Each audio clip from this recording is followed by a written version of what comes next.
Oui. Vous avez compris notre position. De toute façon, nous proposons le rejet d'ensemble du texte. C'est pourquoi nous n'avons pas déposé d'amendement. Mais je voulais profiter de l'occasion, en marchant dans les pas de ce que vient de dire la collègue Dumas, et en réponse à un des collègues tout à l'heure qui me disait comment, parce que j'évoquais que l'urgence aujourd'hui sociale de notre pays, c'est pas cette loi, et le caractère bâclé de nos discussions, c'est l'urgence sociale. Et évidemment, on me répond, et je trouve ça déshonorant du point de vue du débat, que évidemment, je ne veux pas lutter contre le racisme et l'antisémitisme. Pardon, mais cette nullité, je le dis ici, de l'argumentation dégrade nos débats parlementaires.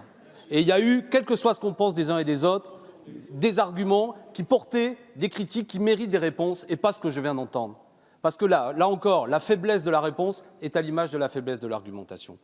En sortant de cet hémicycle, il y a un nombre de statues de grandes figures. Il y a celle de Jean-Sylvain Bailly, qui est là, vous le verrez. Jean-Sylvain Bailly avait déclaré le 13 août 1789 « La publicité est la sauvegarde de la nation ». Le droit à la publicité, pas de la publicité marchande, mais le droit pour les citoyens d'avoir la connaissance des débats, la connaissance de l'argumentation. On touche là des choses fondamentales. Bien sûr qu'il y a des choses intolérables qui sont dites parfois, mais il y a le juge qui doit en décider. C'est ça qu'on vous dit. C'est pas à la police de décider, y compris sur la question du terrorisme. Le PKK est considéré comme une organisation terroriste. Pourtant, elle a mené un combat glorieux dont nous nous félicitons tous, notamment contre Daesh. Et alors, un site qui ferait la promotion des combattants du PKK, aujourd'hui, parce qu'il y aurait un lobby, pourquoi pas du gouvernement turc, devrait être censuré par un policier et pas par un juge. Vous voyez bien l'absurdité de tout ça. Ça mérite un peu quand même de distinction, une qualité de débat, une capacité d'apprécier les choses dans leurs contradictions. C'est ça que nous sommes en train de vous dire. Bon sang, respectez-nous, arrêtez ces arguments qui sont des feintes qui consistent à dire vous êtes pour le racisme et l'antisémitisme, vous êtes pour que Facebook soit un grand égout, vous ne faites rien contre les attaques. Et je ne fais pas la liste de toutes les attaques, y compris dans votre camp, nombre de vos soutiens, et vous-même parfois nous ont portés, y compris sur moi, sur mon physique, sur des soi-disant corruptions. Nous en prenons tous les jours des attaques, des calomnies. Merci. Non, mais je tiens à le dire.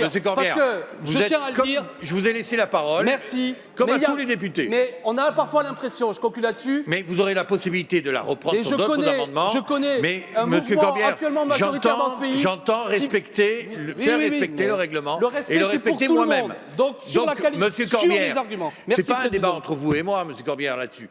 J'ai comme devoir de faire respecter le temps de parole pour que tous les députés puissent s'exprimer. C'est tout, voilà.